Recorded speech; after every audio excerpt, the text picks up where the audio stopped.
Namaste everyone, welcome to Advaita Vedanta Satsang House. The ongoing sessions are on Bhagavad Gita, offered from an Advaita perspective by Binduji, and we are on chapter 6.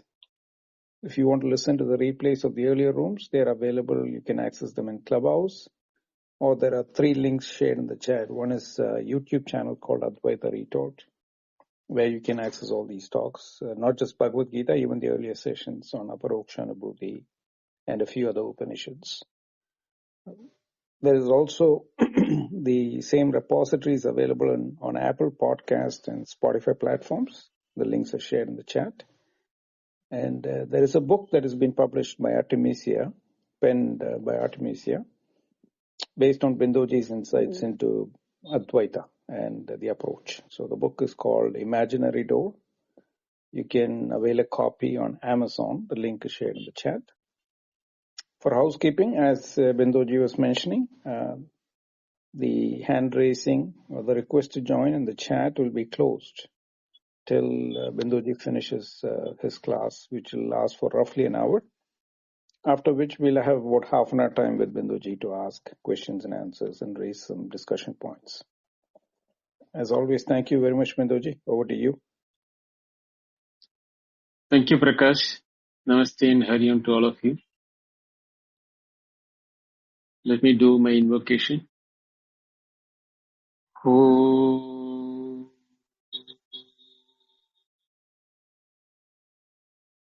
Namo Brahmadibhyo Brahma Vidya Sampradaya Kartribhyo Vamsha Rishibhyo Mahadbhyo Namo Gurubhyaha Shruti Smriti Purananam Alayam Karunalayam Namami Bhagavad Padam Shankaram Loka Shankaram Shankaram Shankaracharyam Keshavam Badarayanam Sutra Bhashya Vande Bhagavantau Punah Punaha Ishvaro Gururatmeti Murtiveda Vivagine Vyomavat Vyapta Dehaya Dakshinamurtaye Namaha. Om Shri Gurubhyo Namaha. The Gita Dhyana Slokam. Yam Brahma Varunendra Rudramarutaha Stunvanti Divyai Savai Vedai Sangapadakrammo Parishadaihi Gayanti Yam Samagaham ध्यानावस्थिततद्गतेन मनसा पश्यन्ति यं योगिनो यस्यान्तं न विदुःसुरासुरगणाः देवाय तस्मै नमः देवाय तस्मै नमः देवाय तस्मै नमः Om. Yesterday's class we saw that Krishna has very clearly mentioned that the process of controlling the mind, that is the most difficult part. Therefore, Shanai Shanai Uparamet, slowly and steadily, you have to bring back the mind. Dhriti Grihitaya Buddhya, with a Dhriti, steadiness, steadfastness. The Buddhi which is steadfast in the Atman Atma Vivekam, Nitya Nitya Vastu Viveka, etc. And then Atma Samstam, Kritva. When you bring back the mind, the tendency for the mind is to look for something. So you need to place it somewhere or make it attached to something, some content of it. This is the initial stage where Atma Samstam means it is not abiding in Atma exactly, but the knowledge of Atma is already there. What are the, because Krishna has been talking about it from the second chapter onwards. So that Atma which is familiar for the mind will be clear when it is withdrawing from the sense organs, sense objects. This was discussed. How does it become clear when the mind withdraws from the sense objects? So what actually is the sense object? Object for the sense organs are nothing but the respective qualification of the truth, what we call it as an object.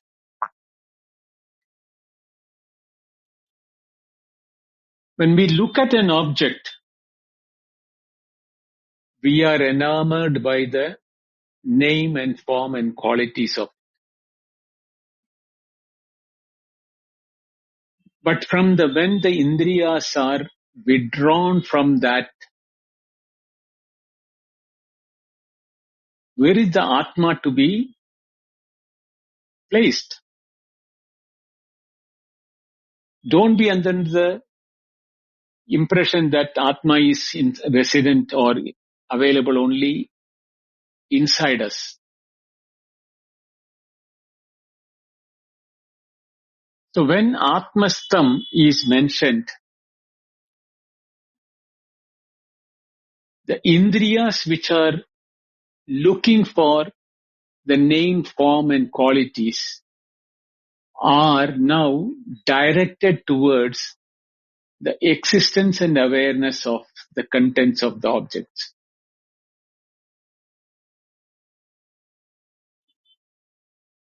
Think about it. Because otherwise we don't know about Atma. But we know Atma is Sat Chit Ananda. So when the Nama Rupa or the name and the form of the objects or the qualities of the object like taste, touch, sound, etc. These are all the indriyas. Shanai Shanai Uparamet, slowly and steadily, it is not immediately possible because we cannot identify any object as existence consciousness. Because we have no faculty to know what is existence and consciousness. That is where the buddhi comes in the picture. The buddhi which is steadfast in the awareness, that is the only instrument which can identify the Satchitananda aspect of it. So if I am withdrawing from an object, for example, an apple or an orange or a dog or a cow or a tree or anything for that matter, I am going to withdraw the name, form and the qualifications of the object. How? Like when I am withdrawing the name and form of the ornaments and seeing the gold in the ornament in place of the name and form.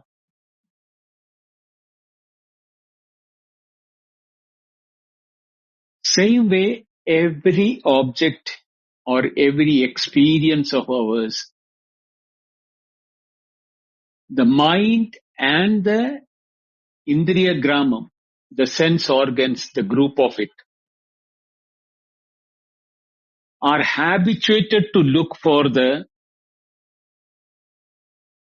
Nama Rupa aspects of it. But when this intellectually, when we do that with the mind, on the mind, by slowly and steadily, the name and the form is dependent upon something of the object. The name is not the object. The form is not the object. That is how the Shanai Shanai will work. When the aspect of on the object is withdrawn, that mind now is in a state of bewilderment, or is totally stunned as to what should be its function. Because the sense organ can see only the name and the form and the qualities. So when it is withdrawn from that slowly and steadily, the buddhi, dhridigrihitaya buddhya, using the intellect which is now convinced about the reality, it can only analyze. Buddhi cannot experience. Have you ever thought is that? All experiences are at our mental level. Mind is the experiencer. Intellect is only an analyzer. Therefore, the intellect, when it is convinced about that the name and form needs a substratum on which the name and the form can be applied, and then the object is definable. So when the name and form is withdrawn, Ch06-17 Uparamet, the mind which is linked to the name and form is what is being withdrawn. When I say to withdrawing the name and form, don't think that the name and form is some attachment to the object. No. It is with which the mind is identifying the object. So the Ch06-17 Uparamet, when it's slowly and steadily withdrawing from the object, means slowly and steadily I am looking beyond the dependencies of name and form of the object to its existence and awareness. Sat and Chit.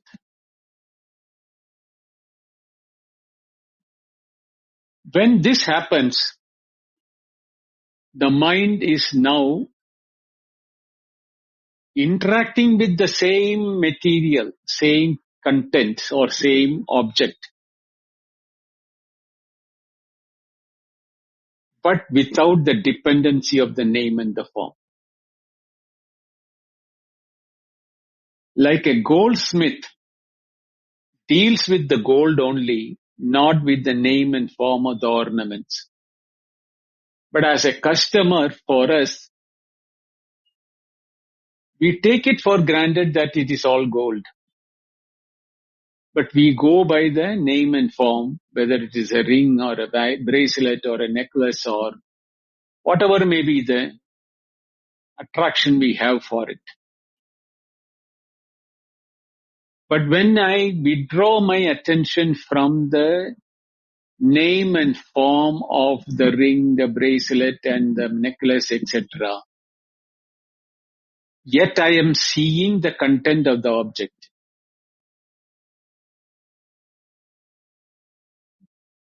That time what I am looking at, I know for sure, I am looking at the substratum on which the name and form is depending upon, which is gold. That is why the Atmastham word has been used by Krishna. And once Kritva, when it is placed in that, the Atman of an object, please understand, everything, every iota or every object has got an Atma. Atma is that which it is in its purest form. Everything else is adjectives. Qualities and qualifications depend upon our sense organs. We define them. So Atmastham Kritva means by placing or by attaching to the Atma of the content of the object, means the fundamental reality or the absolute substratum on which names and forms have been used for transactional purpose. Na kinchitapi chintayet. The mind should not be allowed to wander out of that. Because chintanam, thinking, is the process of the mind. Na kinchitapi chintayet means no aspect of that Atma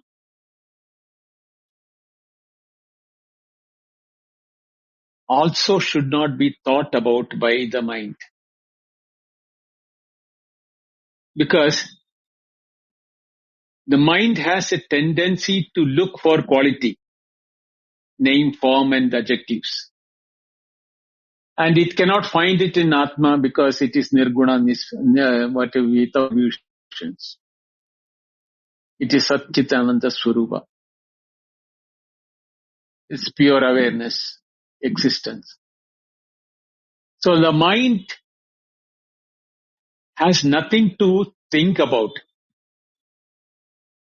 When mind has nothing to think about, the mind will wander away from that because there is no clutch the mind has got to remain attached to the Atma.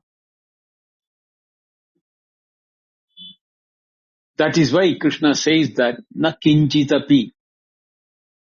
Nothing should be allowed to be a thought for the mind when it is in abidance with the self of the object.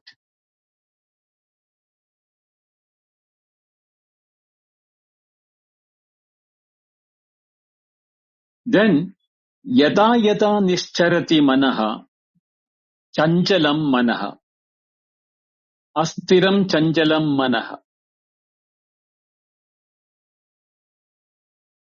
Because mind is by design astiram. It is ever wavering. Stiram means without wavering.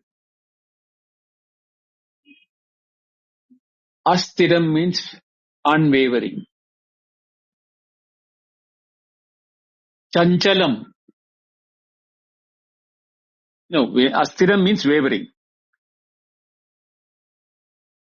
Stiram means unwavering. Chanchalam is swaying between this and that, this and that. So there are two aspects of the mind which is wavering and oscillating. Both are not the same. Jumping from one object to another object is chanchalata or oscillation. Within the same object, looking for multiplicity is asthirata. So the mind has these two complications. Within the object, it will look for variations, or it will look for one object to another object. That is how it remains operational all the time. So, yata yata nischarati, whenever the mind moves out, either within itself or within the two objects. Now here the question comes, what is wrong in moving within itself? See, moving within itself, within an object is possible where there is As an object, there is variations between one side to another side, or one end to another end. But Atma has no such variations. Ekameva, that's only one. And it has no, in that oneness, there is no variations. Therefore, the mind may jump out of that looking for some other object. So, yata yata nischarati. Nischarati means wandering about. So, whenever the mind wanders about, leaving from Atma, unsatisfied by the lack of variations within Atma, it will start jumping looking for some other object. So whenever that happens, tata tata, etat, this mind which is now trying to jump out for looking for something else, niyamya. Niyamya means having controlled. To control the mind from wandering. Atmani eva vasham nayet. It should be brought back to the Atma, to the self of the object.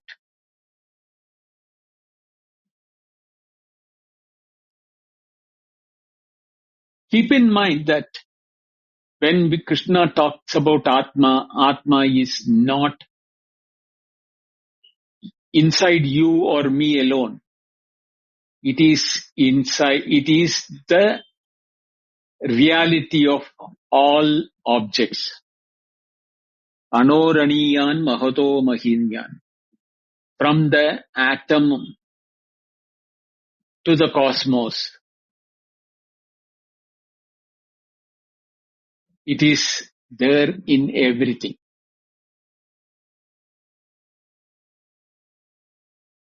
Now, so what is the advantage of doing this? That is what we are going to discuss in today's verse. The verse number 27.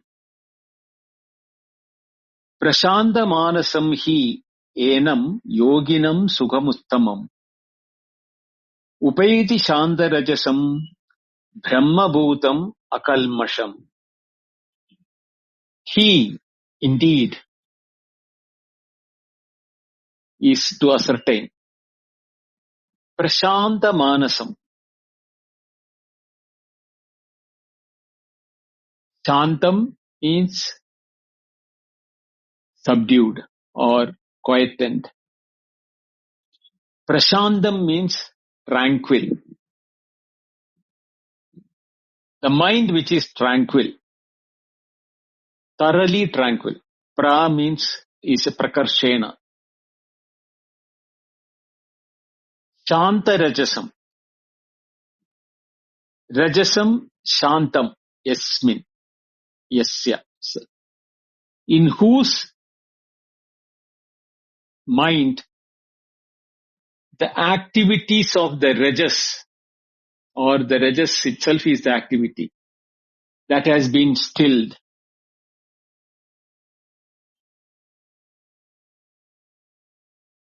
Brahma bhutam, who has become Brahman. Akalmasham, who is free from impurity. Enam yoginam, this yogi, uttamam sukham upaiti. Uttamam sukham means supreme happiness, bliss. Upaiti means arrives at or comes.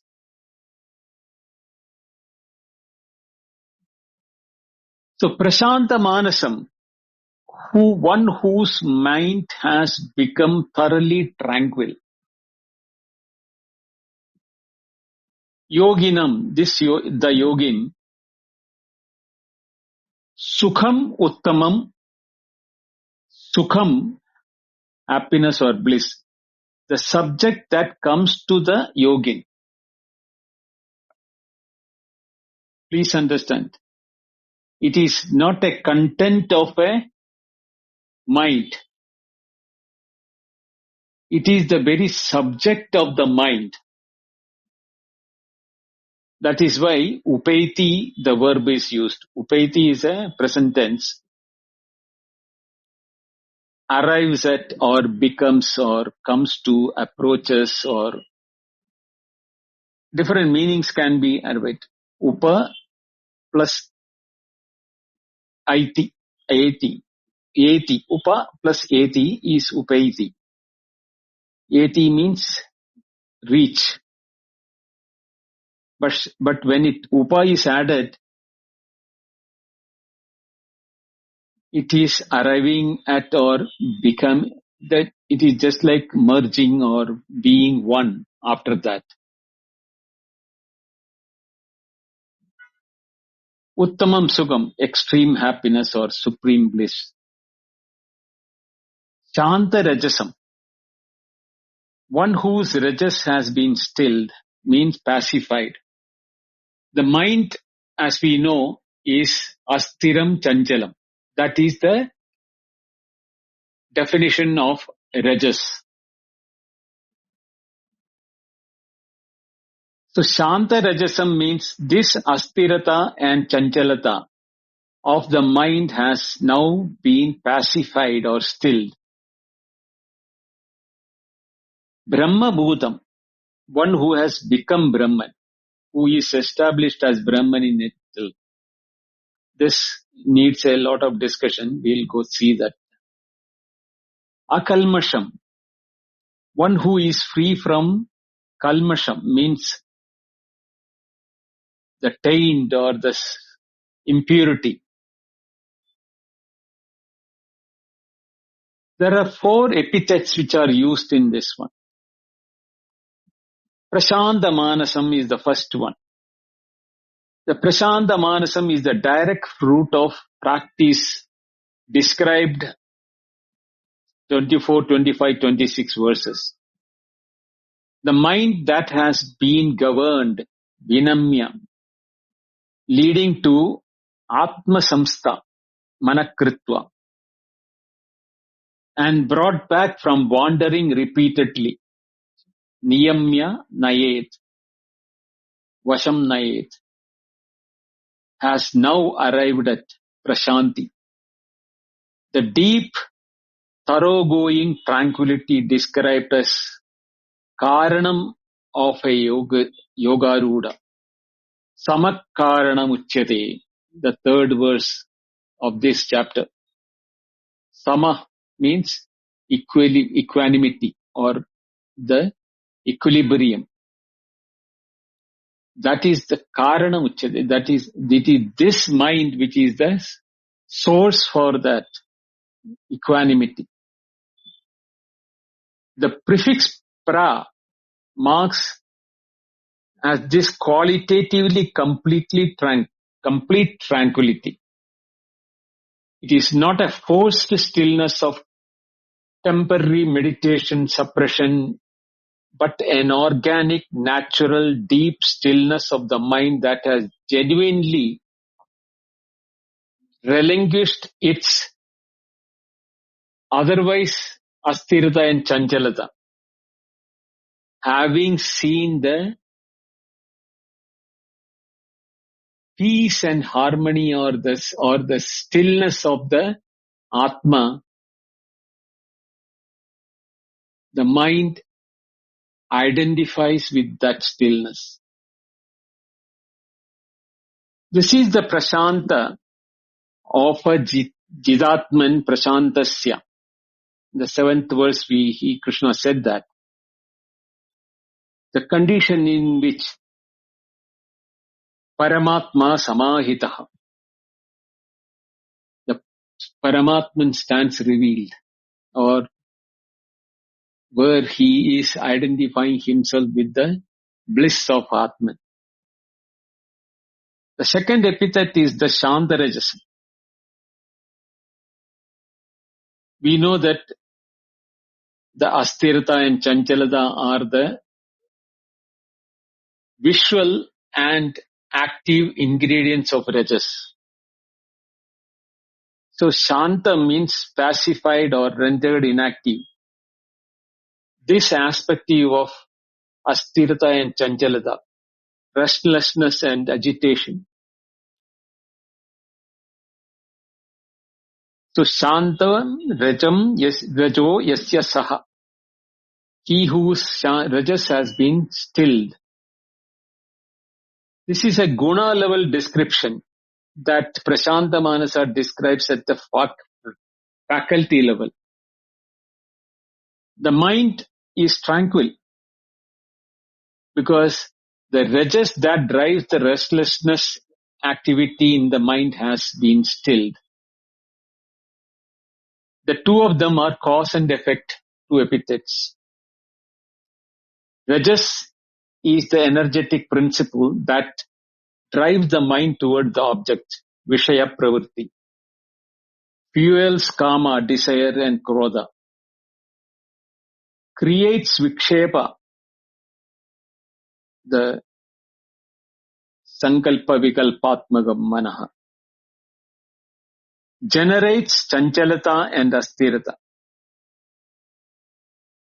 So when the rajas is stilled, the sequence is Shanta Rajas leads to Prashanta Manasam, and Prashanta Manas leads to Atma Samstha. The stilling of the Rajas is the hetu or the cause that the mind's tranquility is achieved. That is the Karya. Shankaracharya says that it's a guna transformation achieved through the entire sadhana prescribed from 10th verse to 26th verse. From the regulated food and sleep, etc. onward to reduce the rajas at the psychological level. The third epithet is Brahma Bhutam. This needs some deep analysis. Become Brahman. What do you mean by become Brahman?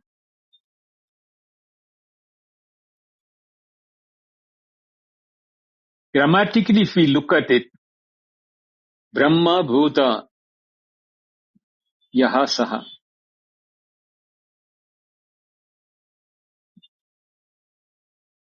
Or Brahma Bhuta Tatpurusha Samas also we can take. One who has become the Brahman, who is established as Brahman, whose being is Brahman. The most charged of the four epithets, the culminating one, the others being the condition and concomitants. Brahma Bhudam, become Brahman, requires most careful unpacking. There is an apparent paradox. How can anyone become Brahman? If Brahman is the sole non-dual reality, Ekameva Advitiyam Brahma, and the Jiva is already Brahman, because Mahavakyas like Aham Brahmasmi, Tattvamasi declare that, then what is this Brahma Bhutam, becoming? Shankaracharya says that Brahma Bhuta does not mean Jiva transitions from being non-Brahman to being Brahman. It means the Jiva transitions from ignorance-based appearance of being separate from Brahman to recognition of being always already Brahman.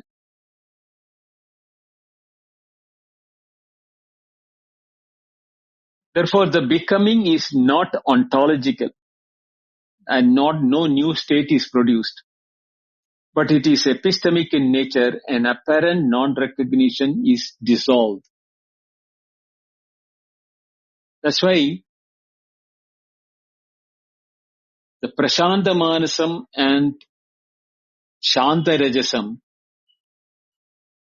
are the effect causes for the turbid mind, otherwise, which is now identifying that we are the human beings because of the identity with which the mind is familiar with. It is not the mind cannot do anything other than that. Mind is capable of abiding in Brahman also. But by default, because of the ignorant kalmasham, which we'll come to later, the impurities in the mind, the mind is now assuming we are human beings. I am a human being with a human experience going through the life of a human being, and therefore I am sure that I am a human being.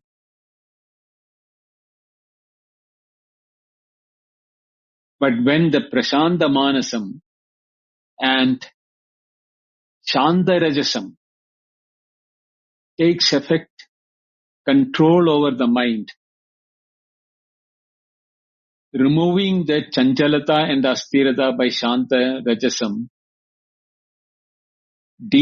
arriving at Prashanta Manasam, the mind's turbidity or the vague nature in the mind settles down. And in that clarity of mind, Atma is realized. This is the Aparoksha Anubhava, where the knowledge, the Atma knows that the Atma is Atma. I am, I am. I am that I am. The I am in the mind, which was saying now I am the human being, is now knowing that human being is the attribute Nama Rupa on the Atman. Sat and Chit. Like the name and form of the ornament was depending upon the gold, the human experience is the name and form and adjectives experienced on awareness. The Jiva was always Brahma Swarupa. The Brahma Bhuta state is a recognition of this always already existent identity. Therefore, Brahma Bhutam is the Gita's expression of the Mahavakya's declaration. Aham Brahmasmi. The verb Bhuta from the Dhatu Bhu marks this as completed. Bhavati means happening. Bhuta means completed. It's no more happening. Not a process of ongoing activity. Not a partial recognition, but the fully accomplished state of Brahman recognition. Brahma Bhutam, therefore, has become recognize oneself as Brahman. This is the pinnacle of spiritual path.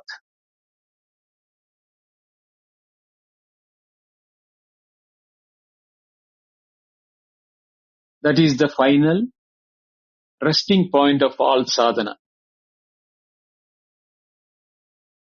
But there is a fourth epithet called akalmasham, free from impurity. Kalmasham means impurity. Akalmasham means free from impurity. Na kalmasham yasya saha. He who has no impurity or who is completely free from taint.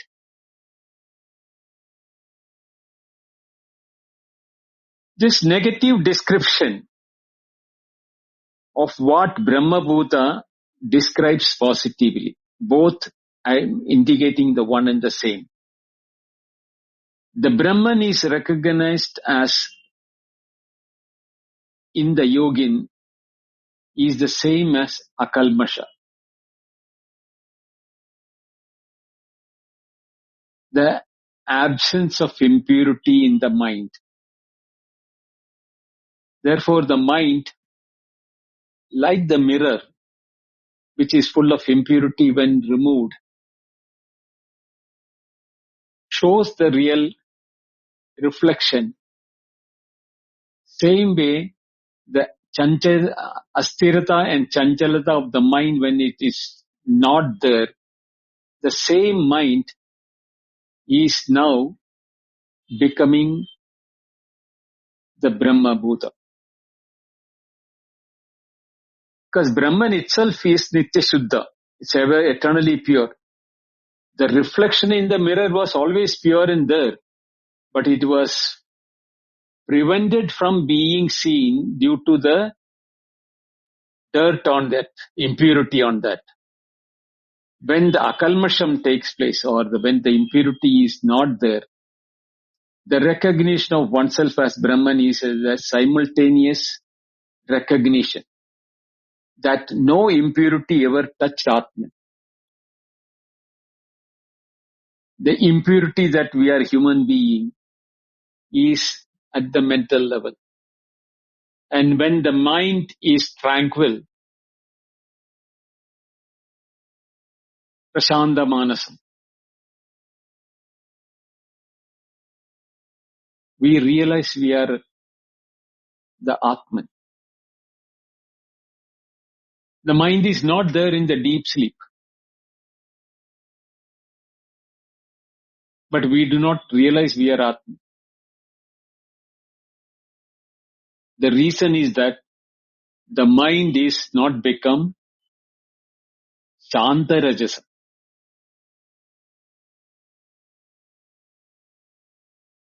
The activity of the mind is there, but there is nothing for the mind to clutch or act upon. Therefore, the mind says, I knew nothing. That shows the mind had not left its Rajasic activity in the deep sleep. It appeared to be Prashantam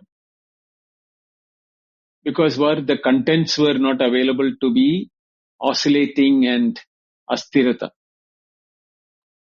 But the mind's Rajasic nature of to know something had not gone. Therefore, it reports on waking up saying, I knew nothing.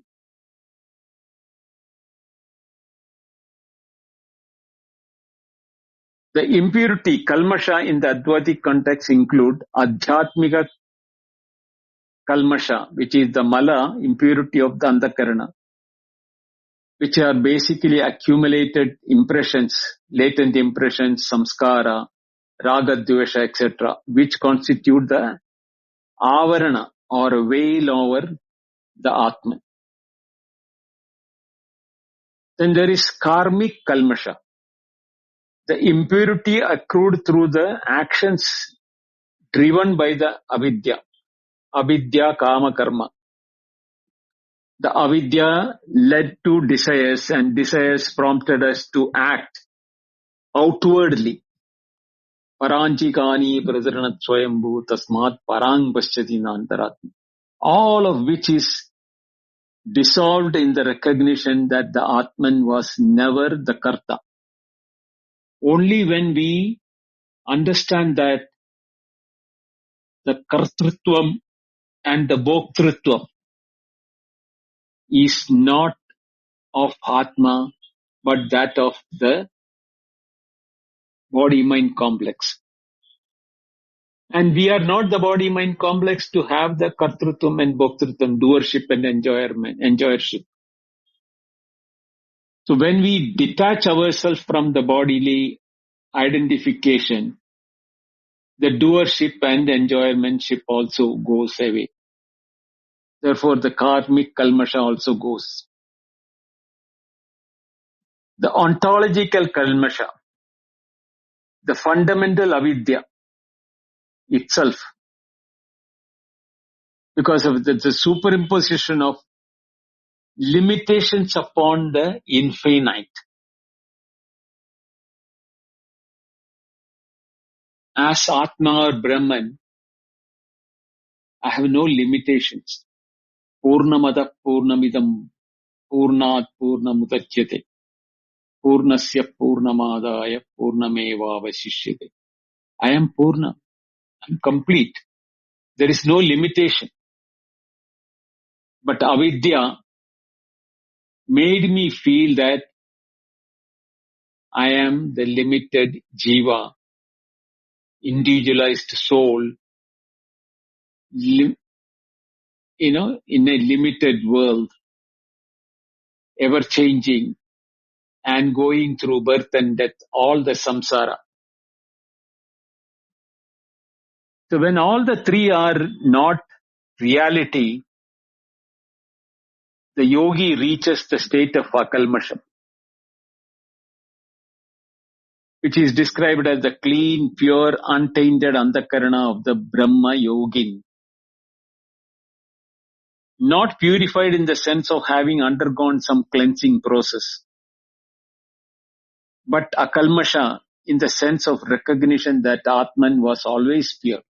Nitya Shuddha Buddha Mukta Swabhavaha.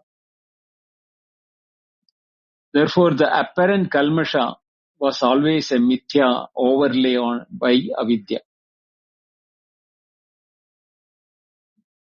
Shantarajas at the guna level, the guna transformation accomplished and the root cause rajas is still.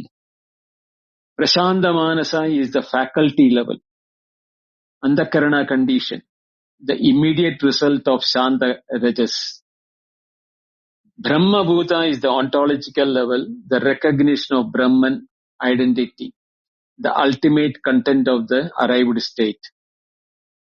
Akalmasha is at the purity level, the freedom from all impurity, the negative complement of the Brahma Bhuta.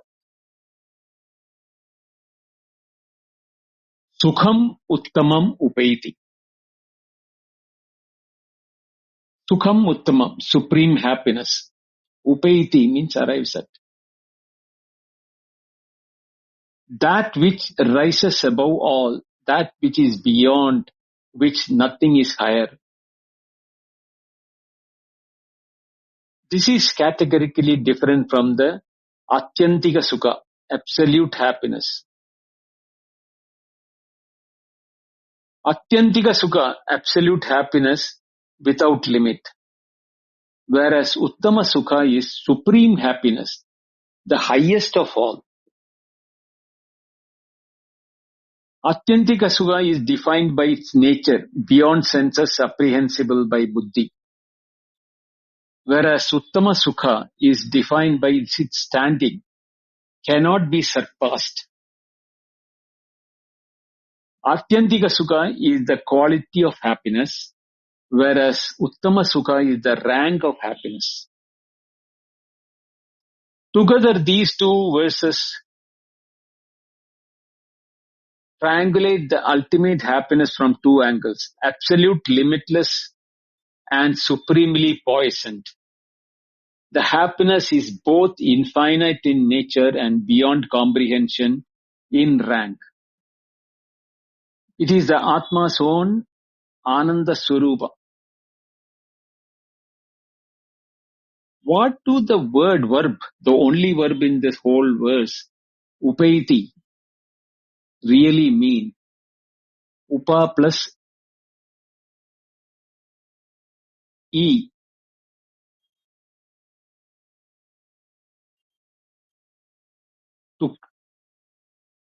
It is come toward, approaches, arrives at. It is the subject of upaiti is sukham. Sukham upaiti. Happiness is the agent that comes. The yogin in the locus, not the agent. The yogin is the locus, not the agent. happiness arrives at him or comes to him. What does it mean? This formulation resolves the apparent paradox of the Advaitic understanding of moksha. If Brahman is Ananda Swarupa and the yogi has recognized it as himself, as Brahman, why does the happiness come to him? Why is it not simply recognized as what was always present? Where is that happiness right now, if I am right now the Brahman or Atman?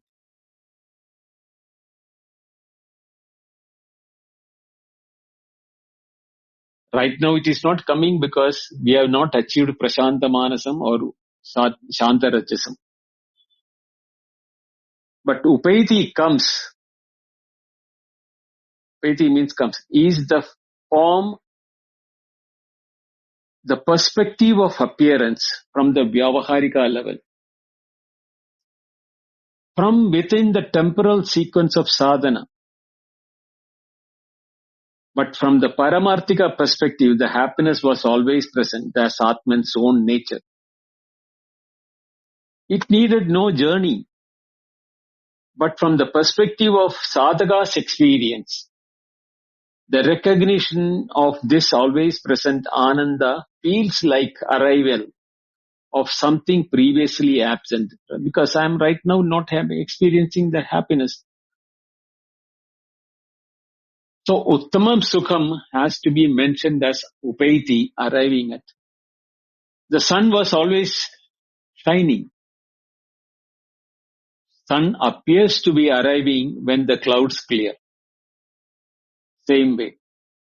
Uttamam Sukham Upaiti, the supreme happiness comes, is the experiential description of Brahma Bhuta recognition from the temporal perspective of the sadhaka who has just gone through the practices of the dhyana, which is 24 to 26, and reached the state of Shanta Rajas, Prashanta Manasam, Akalmasham.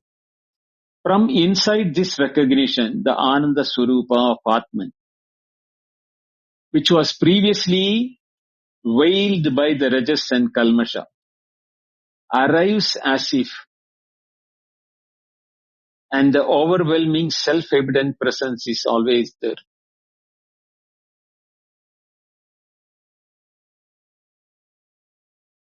There is some positions on which Shankaracharya identifies Brahma Bhuta as the central culminating epithet of the verse.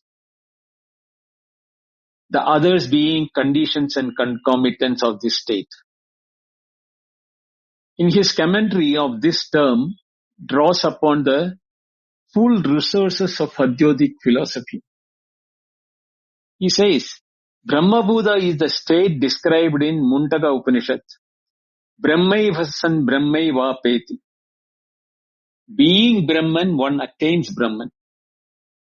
And in the Brihadaranya Upanishad, Brahma Veda Brahmaiva Pavati. The knower of Brahman becomes Brahman itself. The Bhuta in this verse is the Mahavakya's recognition made fully operative. Not just intellectually grasped as jnana, but directly lived as through one's own experience of being with jnana. For Shankaracharya, Brahma Bhuta is not a future state to be achieved after death or in some other realm. It is the very recognition available here and now. Iha cheta veti atasatyamasti, na cheti iha veti mahati vinashti. The Jivan Mukti, liberation, to the yogin who has fulfilled the conditions. Brahma Bhuta yogi lives in this world, acts, speaks, eats, sleeps, but his ground identification has permanently shifted. He is no longer the jiva or the human experiencing person, individual, but the Brahman recognizing itself through and all as apparent forms. His identification is in the awareness the consciousness or the nature of Brahman. He is no more a human entity, but the body continues. Sattva Rajas, Shanta Rajas, or Sattva Rajas, Shanta Rajas and Prashanta Manasa are the preparatory conditions. They are the fruits of Karma Yoga and Dhyana Yoga, as described in this chapter. These are preparations of the Antakarana before Brahma Buddha recognition. It is not produced by karma dhyana directly, but revealed when the Antakarana becomes pure by karma and dhyana, karma yoga and dhyana yoga.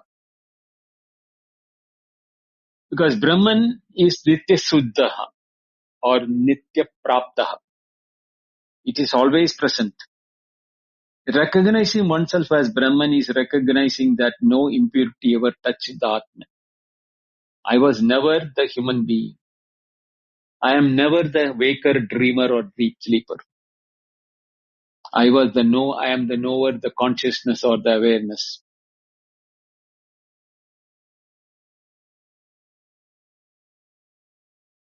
It is Krishna's guarantee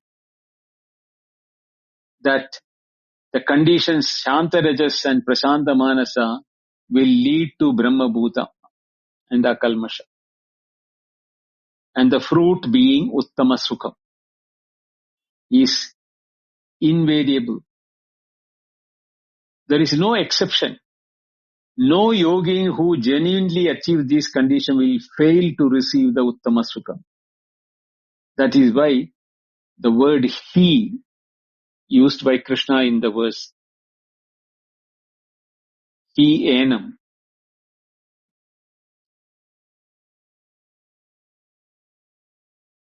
The Brahma Buddha yogin does not wait for death or for liberation. He is already Brahma Bhuta in the present tense. Upeti is a present tense statement. Supreme happiness comes to him as a present tense. He is a Jivan Mukta.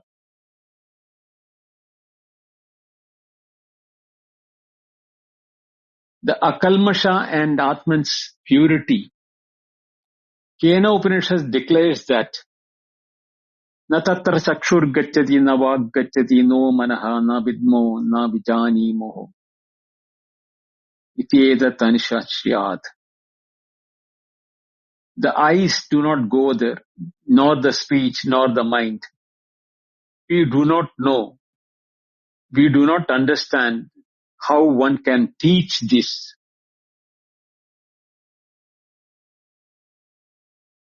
The Atman is utterly beyond the reach of all that can taint. For taint requires an object that can be affected. And the Atman is the subject, always. That is never an object. So the impurity can never touch the consciousness or the awareness. It is the awareness in which even the impurity is known. Therefore, akalmasham, free from impurity, is the description of the process of purification as Atman was purified by practice as if. But the recognition of Atman's intrinsic, eternal, unconditioned purity, nitya shuddha svabhava. That is when the Brahma Buddha yogin recognizes himself as akalmasha. He recognized that no impurity ever touched him. The kalmasha was always in the upadhi of the body-mind adjunct, never in the Atman itself.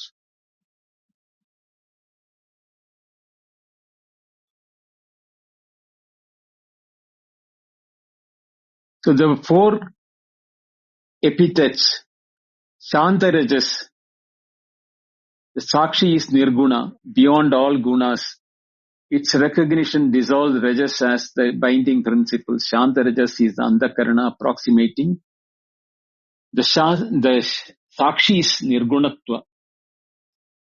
Prashanta Manasa. The Sakshi is eternally Prashanta. The pure witness is always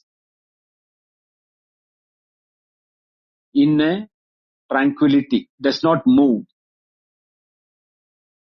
It is the Antakarana's transparency which leads to the Sakshi's own eternal stillness.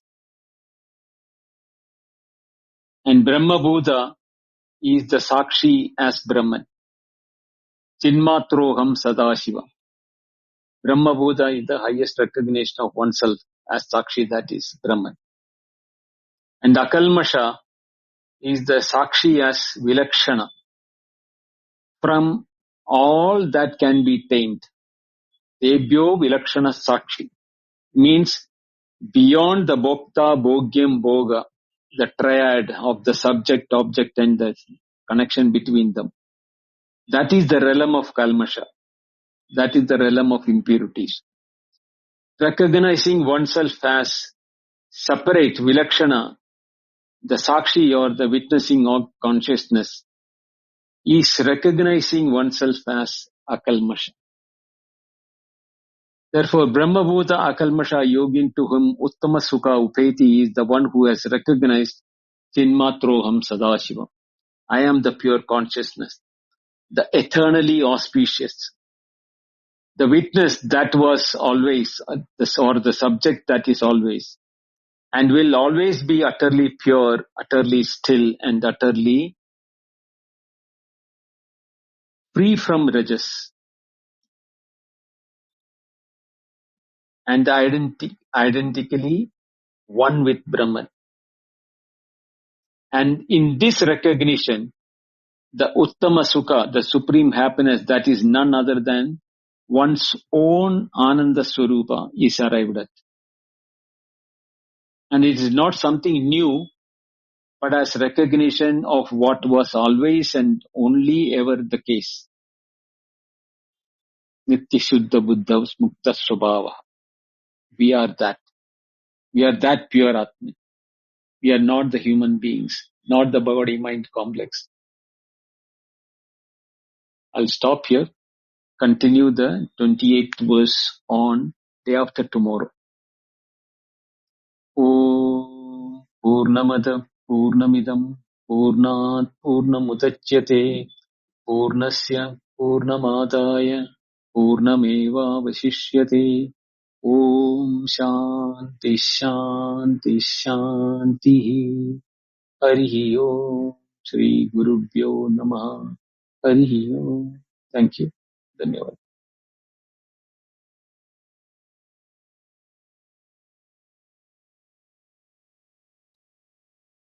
Thank you very much, Madhuji.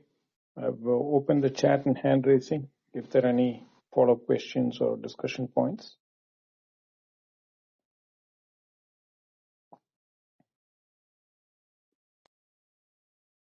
Yelamma Patil had raised the hand earlier. If you want, you can come now.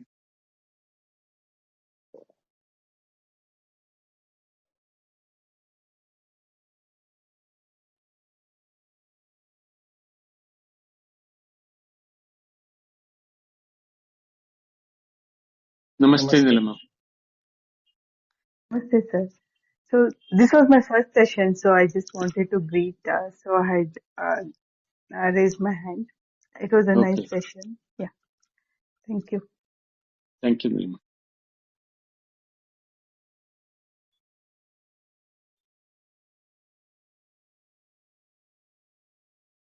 Tomorrow we won't be having the class because I have a festival and I don't know whether I'll be able to do justice for a class if I'm tired.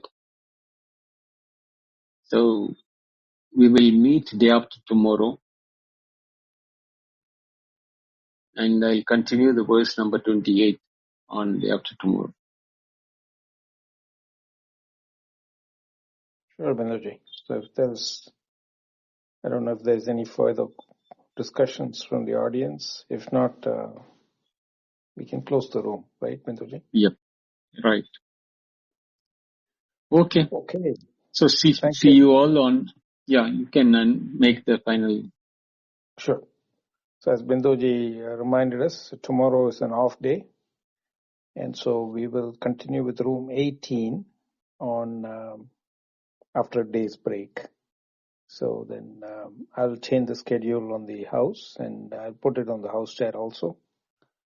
And thanks everyone for attending this session and for Nilima ji to have come up and introduced herself. And as always, thank you very much, Binduji. Enjoy your break day and we'll reconvene day after tomorrow, 8:30 p.m. IST. And a reminder again for those who are new to the house, I've shared the links in the chat for all the resources available on the web, where all these talks have been well cataloged on YouTube channel called Advaita Retold. There's also links to Apple and Spotify platforms. So you can listen to them if you want to get the continuity. Yes. Thank you very much, Binduji. Over to you to close the room. Thank you, Prakash. Thank you, Nilima, for coming up and introducing yourself. And thank you all for listening to 1 hour of explanation. And see you all day after tomorrow. And happy Onam to all of you, those who are celebrating it tomorrow. See you. Adi Om. Good night. Happy Onam, Binduji. Thank you. Thank you, Prakash. Hari Om.